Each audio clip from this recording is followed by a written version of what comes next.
পরিকল্পনা ছিল খুব সাধারণ, কাছাকাছি কোথাও থেকে ঘুরে আসবো। কিন্তু চার বন্ধুর পাগলামি আর আড্ডার কাছে কি আর সাধারণ কোনো কিছু টিকে থাকে? রাতের বেলায় ফ্রেন্ডের বাসায় জাম্পেশ আড্ডা আর গল্প। কাছে কাছে এখন কে কোন মুডে ঘুমাইতেছে বাইরে ঘুমেছে একটু ঘুমের পর ফজরের আজানের পরপরই আমরা বেরিয়ে পড়লাম। গন্তব্য ছিল সদরঘাট।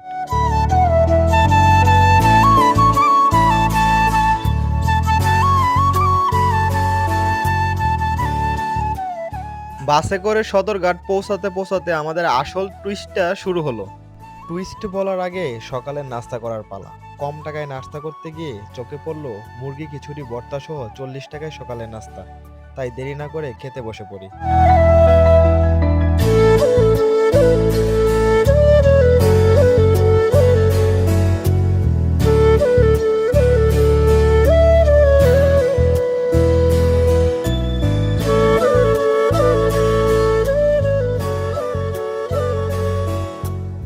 খাওয়া শেষে ঠান্ডায় রাতে রাস্তার পাশের ভ্যান থেকে প্রয়োজনীয় জিনিস কিনে নিলাম। এবার টার্মিনাল কাউন্টার থেকে টিকিট কেটে ভিতরে প্রবেশ করলাম। চলে আসলাম সদরঘাট লঞ্চ টার্মিনালে। হ্যাঁ, ঢুকলাম মাত্র আমরা, টিকিট কাটলাম। আবার ঘাটে ঢোকার জন্য আবার টিকিট কাটা লাগে, আবার লঞ্চ ওঠার জন্য আলাদা টিকিট কাটা লাগবে। এই হলো আমাদের দেশ বাংলাদেশ। তো এই যে টিকিট, 5টা টিকিট সাথে সাথে কেটে ফেলাই দিছে। যে লঞ্চে ওঠার কথা ছিল সেটা মিস হয়ে গেল। আর সেই মিস থেকে শুরু হলো আমাদের নতুন মিশন চাঁদপুর।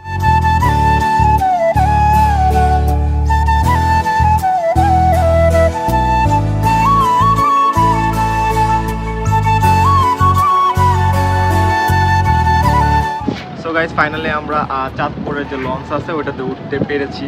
আর হচ্ছে যে এদিকে যদি এনভায়রনমেন্টটা আপনাদেরকে দেখাই তাহলে দেখেন কি পরিমাণ কুয়াশা পড়ে আছে। এখন কিন্তু প্রায় 11টার উপরে বাজে, ঠিক আছে? তো পরিবেশ অনেক ভালো লাগছে, ঠান্ডা লাগতেছে অনেক বেশি, তারপরে উপর থেকে কুয়াশা পড়তেছে। লঞ্চে উঠেই আমরা 5জন মিলে দখল করে নিলাম একটা কেবিন। আড্ডা, গান আর লঞ্চের ভিতরে কফি খেতে খেতে আমাদের সময়টা যেন উঠছিল। এটার জন্য খাবার খাইতে যাইতে হচ্ছে মাওয়াতে প্ল্যান করছিলাম। যেহেতু চাঁদপুর যাচ্ছি তাই ইলিশটা টেস্ট না করলে আর হচ্ছে না, জানি না ইলিশ কেমন এটা। তার সাথে আছে হচ্ছে আপনার ডাল। এই ফুল প্যাকেজটা মানে এক একটা প্রতি জনের যে প্যাকেজ আছে, প্যাকেজটার দাম নিচ্ছে 210 টাকা, ঠিক আছে? তো আপনারা চাইলেও 210 টাকাতে খেতে পারেন। আমি জানি না যে 210 টাকাতে ইলিশ মাছ পাইলাইছি, সস্তা পাইছি নাকি দাম নিচ্ছে জানি না। পুরো ট্যুরটাই যেন সার্থক হয়ে গেল এই এক বেলা খাওয়াতে। সো ফাইনালি আমরা চাঁদপুর এসে পৌঁছে গেছি। পিছনে দেখতে পাচ্ছেন যে মানে লঞ্চ অনেকটাই স্লো হয়ে গেছে, হয়তো আমরা চলে আসি চাঁদপুর, বাট এর আগে কখনো আসি নাই। সো জানি না আসছে কিনা, হয়তো সময় লাগবে। হ্যাঁ, মেবি চলে আসছে হয়তো, বা দেখতে পাচ্ছেন। তো চাঁদপুর আসার পরে এখন আমরা কোথায় যাব বা কোথায় উঠবো আসলে জানি না, কারণ আমাদের প্ল্যান ছিল হচ্ছে যে সুরেশ্বর যাওয়ার, কিন্তু ওইটা যেহেতু আমরা লঞ্চ মিস করছি যার কারণে যেতে পারি নাই। সো এখন চাঁদপুর থেকে কোথায় যাবো আসলে জানি না, বা ওইখান থেকে ট্রেন আছে কিনা তাও জানি না। তো আগে পৌঁছাই, তারপর দেখি কোথায় যাই, নাকি আবার ঢাকায় ব্যাক করি। তো সাথেই থাকি। চাঁদপুর থেকে এখন আমরা আবার মানে লঞ্চে করে ব্যাক করতেছি, মানে ঢাকায় আসছি। ঢাকায় থেকে আসছি ইয়াতে ওই নাস্তার কিছু লাগবে, ফোন নাম্বার দাও। ঠিক আছে ভাইয়া, টিকিট কখন দেবে? টিকিট আপনার ঢাকা যাওয়ার আধা ঘন্টা আগে পাবে। দিবে তো? হ্যাঁ, শিওর। 100%? টাকা কিন্তু পে করেছি 1700। টিকিটের সমস্যা নেই। ঢাকা থেকে তো আসার সময় সম্পূর্ণ আসবে। টিকিট দিয়ে দিয়েছে। সম্পূর্ণ টিকিট আপনার কেবিনে আসবে। ঠিক আছে। আপনার কোনো টেনশনও করা ওকে ভাইয়া, ধন্যবাদ। সো এখন রুম হচ্ছে এটা। ঠিক আছে, যথেষ্ট পরিমাণ ভালো ছিল। 1700 টাকা লাগছে আমরা 5জন। তো টাকাও একদম কম।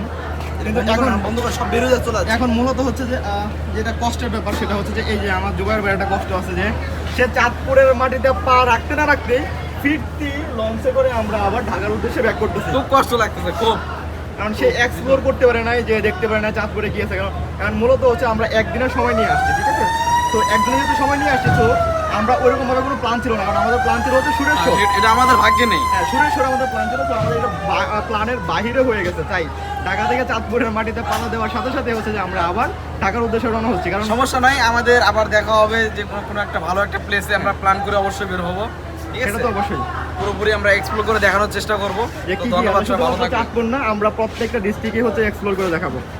ঠিক আছে। আর বেশিরভাগ যে প্রবলেমটা সেটা হচ্ছে আমাদের রাব্বি ভাইয়ের যে আগামীকালকে তার অফিস আছে, একদম মাস্ট বি করা লাগবেই। তো যার কারণে আসছে, কিচ্ছু করার নাই, ঠিক আছে, আর কিছু করার নাই। সবার একটু মন খারাপ যে চাঁদপুর আসতে পারছে, বাট চাঁদপুর কেউ এক্সপ্লোর করতে পারে না। ইলিশ মাছ দেখায় আপনাদেরকে একটু। আচ্ছা, চাঁদপুরের ইলিশ এগুলো সম্ভবত বিক্রির জন্য।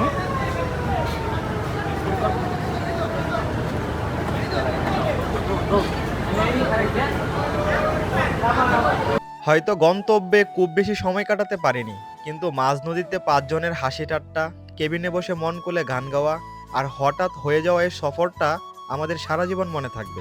মাঝে মাঝে ভুল গন্তব্যও আমাদের জীবনের সুন্দরতম গল্পের জন্ম দেয়। এই 5 জনের পাগলামি এভাবেই চলুক আজীবন। তো গাইস, আমরা আমাদের সারাদিনের লঞ্চ ভ্রমণ শেষে আমরা এখন রুম ছেড়ে দিচ্ছি, লঞ্চের কেবিনটা ছেড়ে দিয়ে চলে যাব। তো সারাদিন আমরা লঞ্চে ছিলাম, লঞ্চে আমরা চাঁদপুরে গেছি এবং সঙ্গে সঙ্গে চাঁদপুর থেকে ব্যাক করছি। এটা আমাদের অভিজ্ঞতা ছিল যাওয়া এবং আসা। আমরা কোনোদিন লঞ্চ ভ্রমণ করি নাই, আজকে প্রথম, লাইফের প্রথম। তো মোটামুটি ভালো ছিল। আমরা যাওয়ার সময় লঞ্চে খাওয়া দাওয়া করেছিলাম, সেটা অবশ্যই আপনাদেরকে শেয়ার করেছি আপনাদের কাছে। তো এক্সপিরিয়েন্সটা খুব সুন্দর ছিল। অবশ্যই ভিডিওটা ভালো থাকলে অবশ্যই আমাদের একটা লাইক দেবেন, আমাদের চ্যানেলটি সাবস্ক্রাইব করবেন এবং আমাদের পাশে থাকবেন। ধন্যবাদ।